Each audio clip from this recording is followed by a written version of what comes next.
I'm a small businessman in town here, and I come across a lot of Israeli Jewish people, and it seems like they always lean towards the left. And I know in Israel, there's the left and the right. And in Investors Business Daily, they said 67% of the Jewish people voted left. Can you explain that? Yes, my favorite question. Thank you for asking. Why are Jews liberals and Democrats? Okay, that's one answer. She said they're stupid. That's one answer. Here we go. First of all, it's sociological. The Democratic Party in the 1920s was more open to immigrants than the Republican Party was when they had a big wave of immigrants. And the Jews got together in New York, in the sweatshops, etc., and they were stitched together into a coalition of minority groups in the Democratic Party. Now, I try to tell Jews, you can stop voting for FDR for the 20th consecutive term.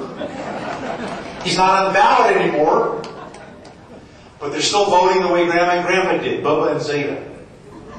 Okay, they don't want to offend the memory of the warm Democratic Party. That's sociological. Number two is philosophical. The Jews are a prophetic people. They claim to be the chosen people. It doesn't mean they're better. It means they're chosen. They're obliged to be holy, to be honorable, to be ethical, to care for the widow, the poor, the orphan. And as I mentioned, the Democratic Party is the party that says we care. And the left says we care. Now, I want to rip away from the left the mantle of who cares. And rip away from them the mantle of human rights. And that's what you've heard me talking about. Right? Did we not go through country after country? And the advocacy? Who's the human rights advocate? The conservatives or the liberals or the left? But the left and non-thinking yes people still assign to the Democrats and the left and the liberals that they're the people who care. More deeply, Jews always believe in an ism because they want to change the world. They think their mandate is to get in there like the prophets and change and rebel and reform.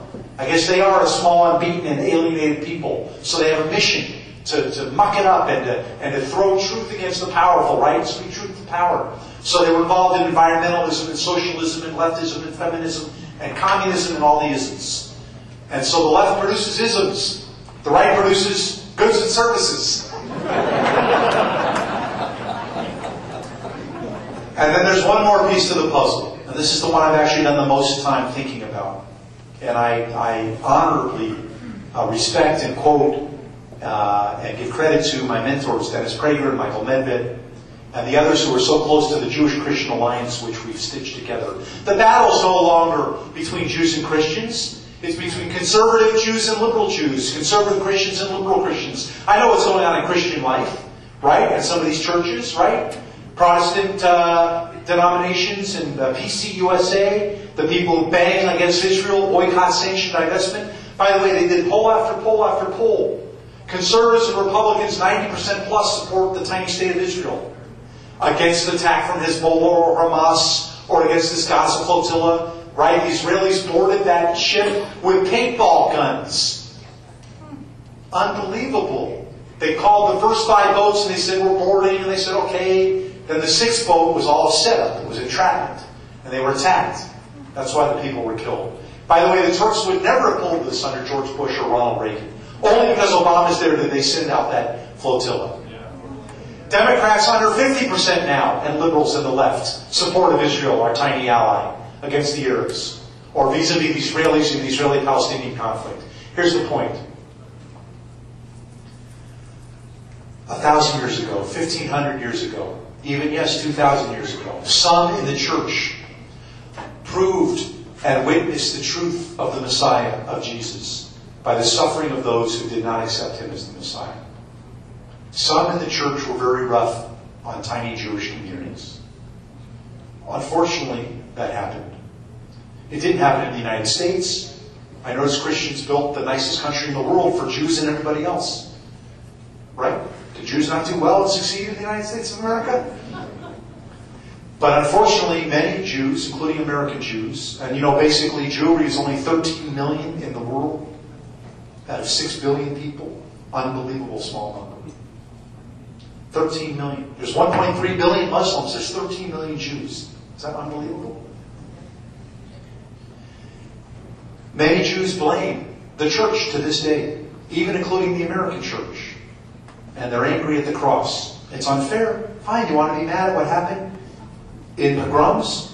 By the way, the left wasn't nice to the Jews either, much less the church in Europe. Voltaire and Marx were dastardly against Jews, so they shouldn't be even close to the left. But they're angry at the cross. They're angry at the cross. The Jews are angry at the cross. And so conservatives, when you talk about social issues, for example, abortion, which is a complicated issue for everybody to figure out, if the Christian view that life begins at conception wins in America, that some Jews will feel badly because they told themselves that some rabbis had a more liberal interpretation about when life began. Not at conception, but at quickening 40 days later or so.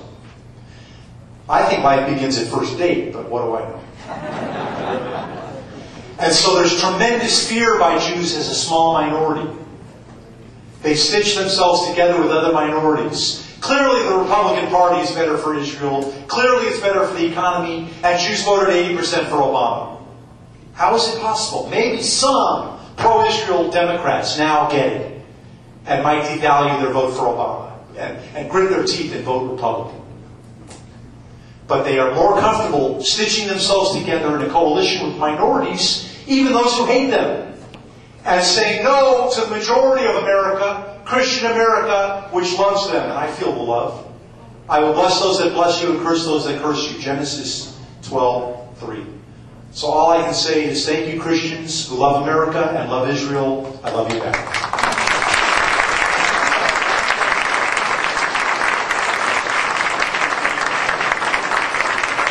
I'd like to present to you a recognition of tennis. Well, after we read this.